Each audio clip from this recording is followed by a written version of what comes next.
Thank you. Thanks a lot. I'm Andre. I run Authentise. I'm also the chair for digital manufacturing at Singularity University. So some of the things I might talk about are a little bit futuristic. But primarily, I'll start by explaining what we do right now and where we think this product is going to evolve.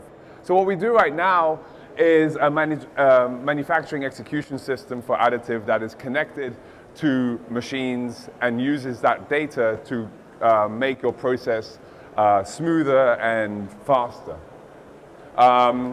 What it does in kind of detail is that you can come through, you can get an easy quote, your customers can log in and have their own dashboard, and you can review the file in a 3D image, attach any files that you might have. There's also a gallery that's available if you want to reorder frequently used parts. The second thing that you're going to see is that the engineer can review this easily. We have CAD integrations so that it makes it very easy to open the part in NetFab or in Siemens, make changes, save it back again into our system, or you can make orientation and support changes within our system itself. You might also use at this stage to outsource the part to a third-party vendor. If you're outside, if you don't have enough capacity, you can have a list of approved suppliers. You just click a button and it gets sent to them, either for a quote or a direct order. And we are, at this stage, also able to say, this part is a test part. We don't mind where it's going to be printed or how it's going to be printed. We have a workflow attached. So this workflow tells you, hey, these are the steps that I need to do. But I don't necessarily, I don't need to necessarily manually schedule it. So there's an opportunity to automatically schedule it in the most efficient manner possible.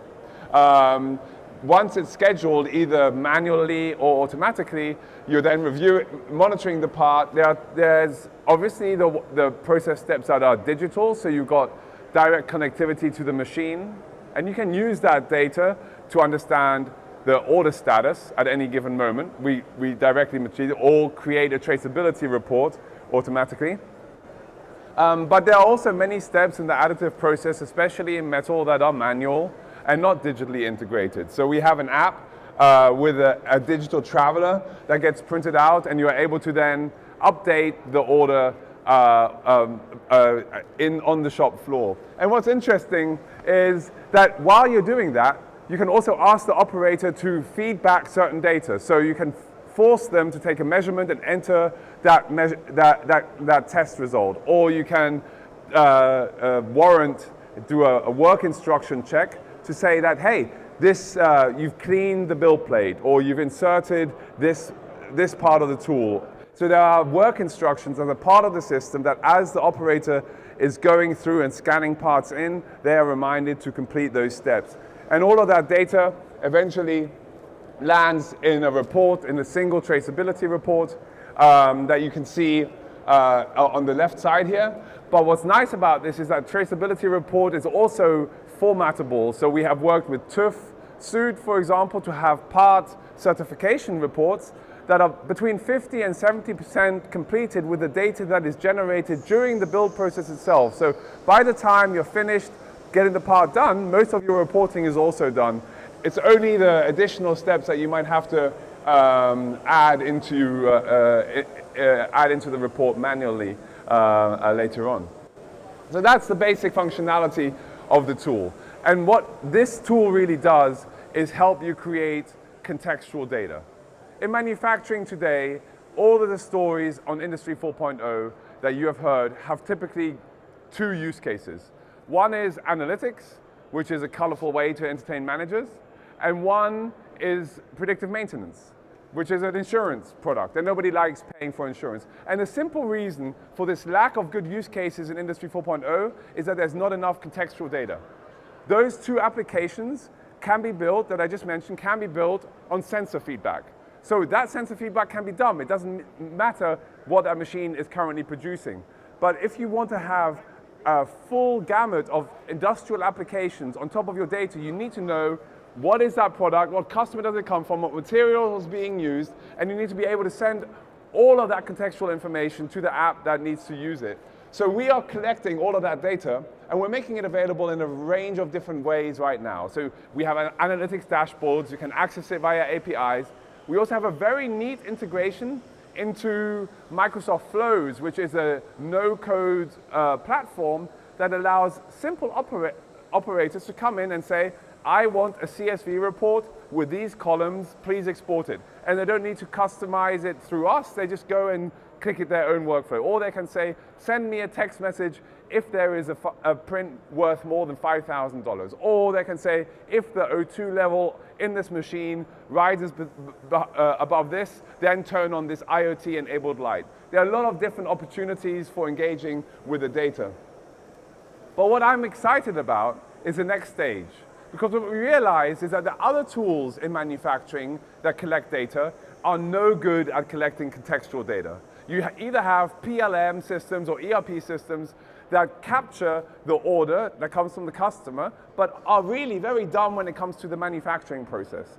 Or you have data lakes like Siemens MindSphere or Predix that are collecting single point data from different manufacturing tools in the market today.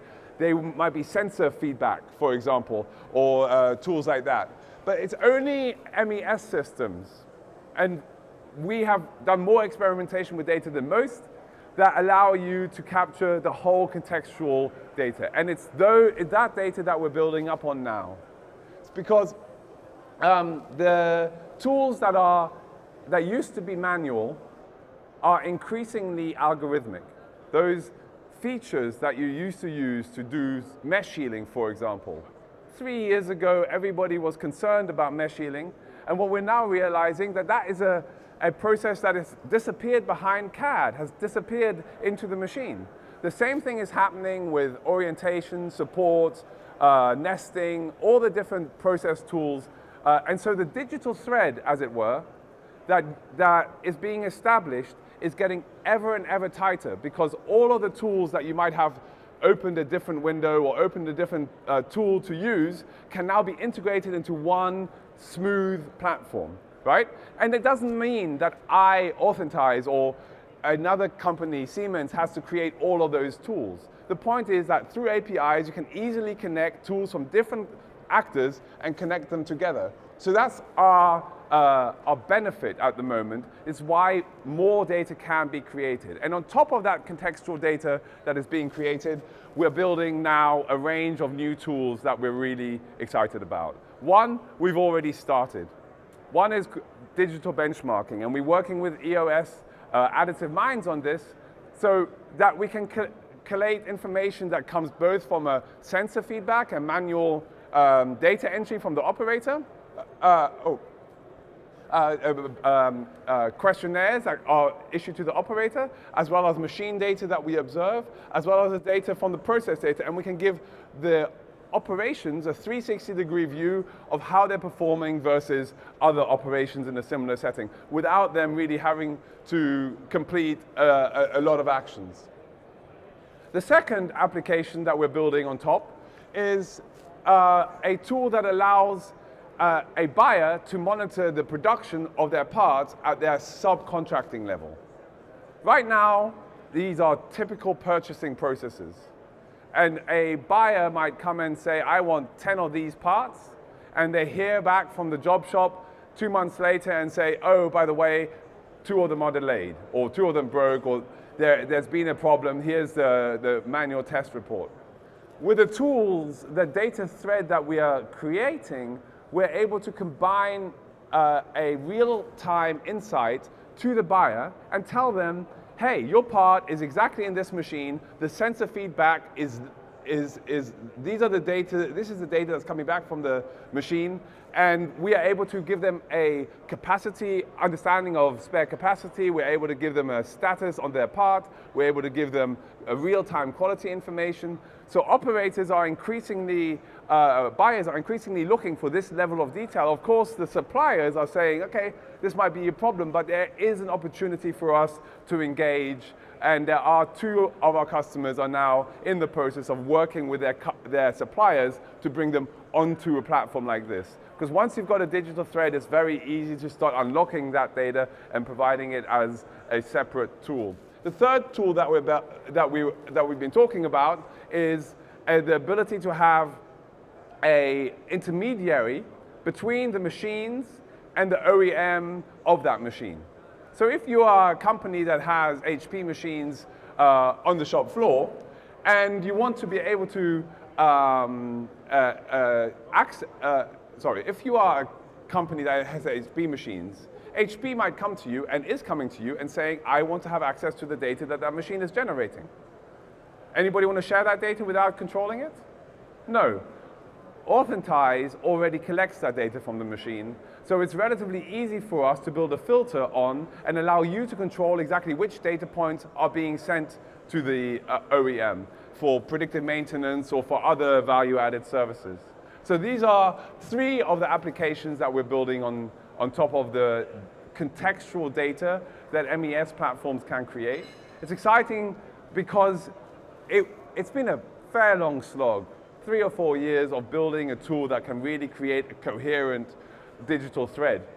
Now we're in a position that we are collecting that data. It's exciting to be able to build on top of it with value-added services.